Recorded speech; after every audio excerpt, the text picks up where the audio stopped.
Assalamualaikum warahmatullahi wabarakatuh. Saya Syafira Nadia, NIM 18042202.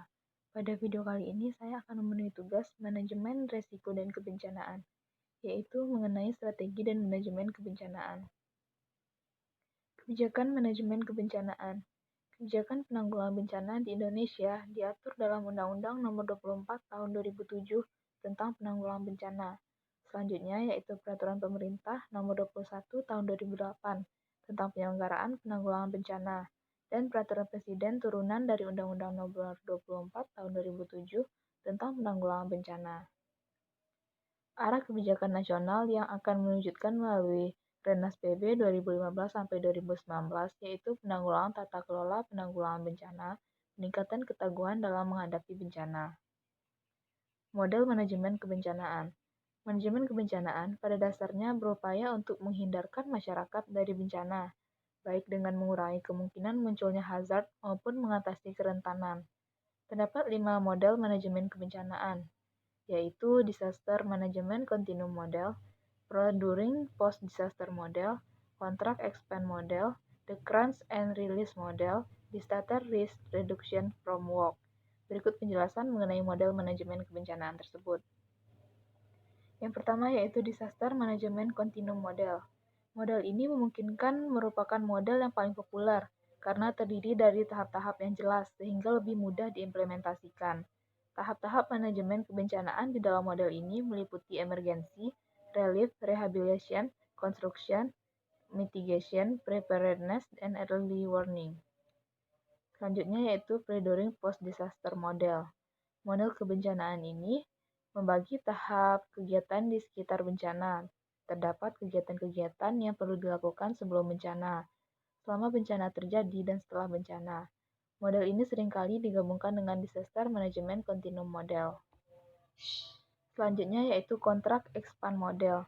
Model ini berasumsi bahwa seluruh tahap yang ada pada manajemen kebencanaan, yaitu emergency, relief, rehabilitation, reconstruction, mitigation, preparedness, and early warning, semestinya tetap dilaksanakan pada daerah yang rawan bencana.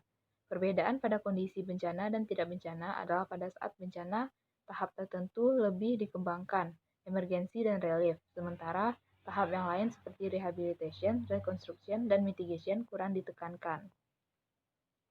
Selanjutnya yaitu The Crunch and Release Model. Manajemen kebencanaan ini menekankan upaya mengurangi kerentanan untuk mengatasi bencana. Bila masyarakat tidak rentan, maka bencana akan juga kecil kemungkinannya terjadi meski hazard tetap terjadi. Disaster Risk Reduction Framework. Model ini menekankan upaya manajemen kebencanaan pada identifikasi risiko bencana baik dalam bentuk kerentanan maupun hazard, dan mengembangkan kapasitas untuk mengurangi risiko tersebut. Bencana adalah hasil dari munculnya kejadian luar biasa atau yang disebut juga dengan hazard pada komunitas yang rentan, sehingga masyarakat tidak dapat mengatasi berbagai implikasi dari kejadian luar biasa tersebut. Menurut Undang-Undang Nomor 24 Tahun 2007, manajemen kebencanaan adalah suatu proses dinamis, berlanjut, dan terpadu untuk meningkatkan kualitas langkah-langkah yang berhubungan dengan observasi dan analisis bencana, serta pencegahan mitigasi, kesiapsiagaan, peringatan dini, penanganan darurat, rehabilitasi, dan rekonstruksi bencana. Manajemen kebencanaan pada dasarnya berupaya untuk menghindarkan masyarakat dari bencana, baik mengurangi kemungkinan munculnya hazard maupun mengatasi kerentanan. Strategi manajemen kebencanaan. Membuat kebijakan sebagai pedoman untuk pelaksanaan program, membuat rencana kegiatan dan tahap kegiatan dari prabencana, tanggap darurat, sampai pasca bencana, menyusun SOP penanganan bencana, melakukan analisis risiko bencana, dan membuat peta risiko rawan bencana, melakukan inovasi kegiatan dengan memberdayakan masyarakat melibatkan kalangan disabilitas, lansia, dan anak-anak. Salah satunya latihan dasar penyelamatan, evakuasi, dan penanganan pengungsian untuk taruna tanggap bencana, sekolah siaga bencana, simulasi longsor di kawasan rawan bencana longsor. Menggunakan media sosial seperti Twitter, Instagram, Facebook sebagai salah satu sarana sosialisasi kebencanaan. Sosialisasi dengan lintas sektor yaitu TNI, Polri, BMKG, BPP, TKG. Menggunakan teknologi berdaya guna seperti EWS sederhana pantau. Untuk melaksanakan arah kebijakan penanggulangan bencana, Maka strategi yang akan ditempuh dalam Renas atau disebut juga dengan Rencana Nasional PB tahun 2015 sampai 2019 yang akan menjadi fokus prioritas adalah sebagai berikut.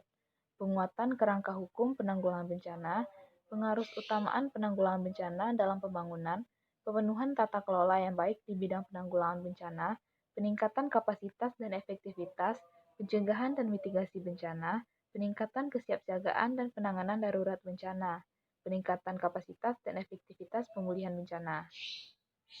Baiklah, sekian penjelasan materi saya pada pertemuan kali ini. Terima kasih.